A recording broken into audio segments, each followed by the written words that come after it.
ये कहानी एक छोटे से गांव रामपुर की है, जिसमें रामू नाम का एक सीधा सादा किसान अपनी पत्नी सुनीता के साथ रहता था। सुनीता बहुत ही बुद्धिमान और धैर्यवान स्त्री थी।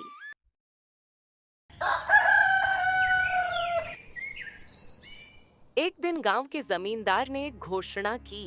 जो भी मेरे एक कठिन सवाल का जवाब देगा, उसे सोने की 100 मोहरें दी जाएंगी।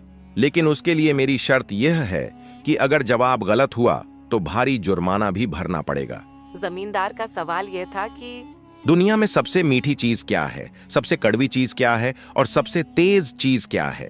ये मेरा सवाल है। जो मेरे इस सवाल का जवाब देगा, उसे 100 मोहरें दी जाएगी। जमींदार सवाल बताकर वहां से चले गए। गांव के सभी लोग जमींदार के सवाल का जवाब देने के लिए एक दूसरे के साथ बात करके जवाब ढूंढने का प्रयास कर रहे थे, क्योंकि जमींदार ने सिर्फ एक दिन का समय दिया था जवाब देने के लिए। जमींदार के घर सवाल का जवाब देने के लिए गांव के कई बड़े बड़े विद्वान आए। सबसे पहले एक विद्वान बोला, अरे जमींदार जी, शहद ही है जो सबसे मीठा है। जमींदार जी, बस एक नीम ही है जो सबसे कड़वी है। जमींदार जी, बस एक हवा ही है जो सबसे तेज है। जमींदार ने सभी के जवाब सुने, लेकिन उनको कोई भी जवाब पसंद नहीं आया। रामू भी इस प्रतियोगिता में भाग लेना चाहता था, पर उसे जवाब नहीं पता था।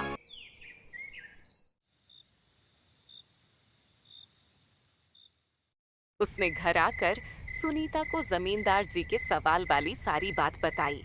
अरे सुनीता, मैं भी इस प्रतियोगिता में भाग लेना चाहता हूँ, लेकिन मुझे उन सवालों के उत्तर नहीं पता है। सुनीता रामू की बात सुनकर मुस्कुराई और बोली, अजी, आप चिंता मत कीजिए।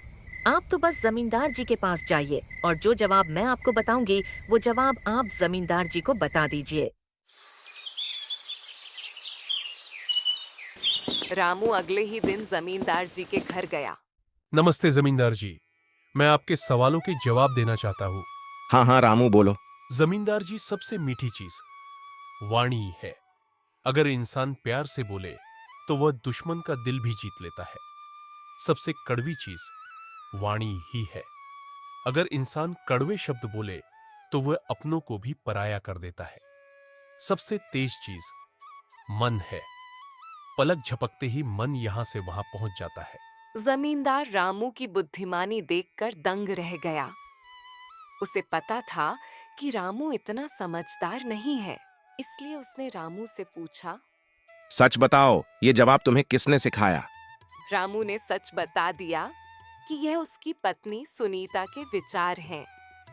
जमींदार ने सुनीता की बहुत प्रशंसा की और रामू को सोने की 100 मोहरें पुरस्कार में दी हैं।